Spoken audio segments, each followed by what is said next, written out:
Traversing the western border at the Benque crossing is routine for persons residing or doing business in its vicinity. For others, passing through checkpoints on either side of the boundary and having to stand in snaking lines that often extend beyond the respective buildings can prove a bit challenging.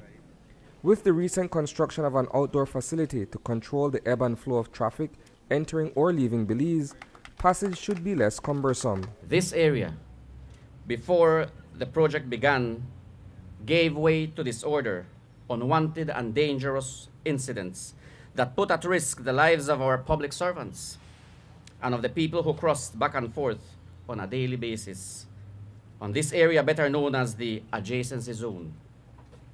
As you are well aware of, we did have and continue having incidents. Those occurrences, some violent, prompted the Ministry of National Security to take decisive action in safeguarding the frontier. It can be argued, however, that the erection of a perimeter fence is belated, as it should have been a measure put in place by the government of Belize from the onset.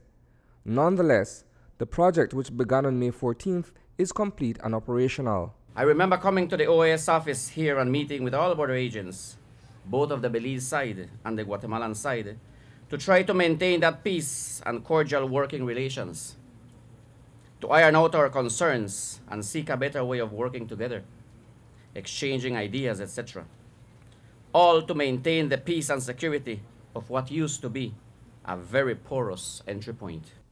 Administered by the Border Management Agency to ensure that movement of people and freight is done in the most efficient and protected manner, the addition of the chain link enclosure as well as a guard hut is much needed. There was a big problem here at the border with respect to the security of those who traverse the station as well as those who work at this station. And it has been resolved with a simple solution.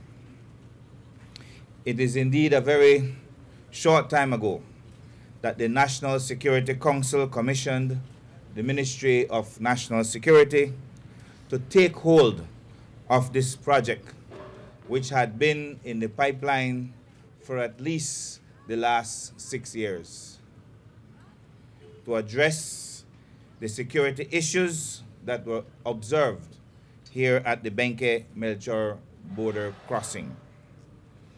The fact that just 2 months ago the work started and 2 months later is completed speaks to the professionalism and commitment of the Belize Defense Force and especially its light engineering company.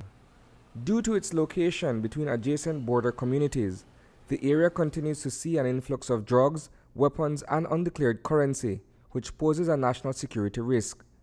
These threats have been taken into consideration.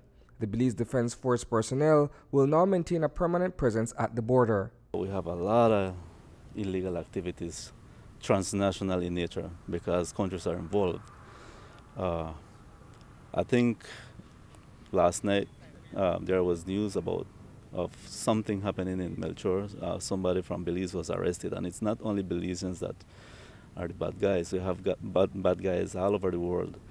So our intent is to try to minimize, to assist the civil authorities in trying to minimize all the activities, the illegal activities which appear to be rampant at this stage, specifically contraband, and we have to arrest contraband. But illegal cargo is not all that flows through this region. The border remains a primary transshipment point for legitimate goods destined to other parts of the country from neighboring Guatemala. This border crossing point is now a major hub for extensive commercial exchanges. It is a critical point for agricultural trade and indeed for a large amount of merchandising going both ways. It is a daily passageway for hundreds of students coming from Melchor to attend classes in Belize. And it is a critical checkpoint for tourists crossing to and from Belize and Guatemala. Reporting for News 5, I am Isani Cayetano.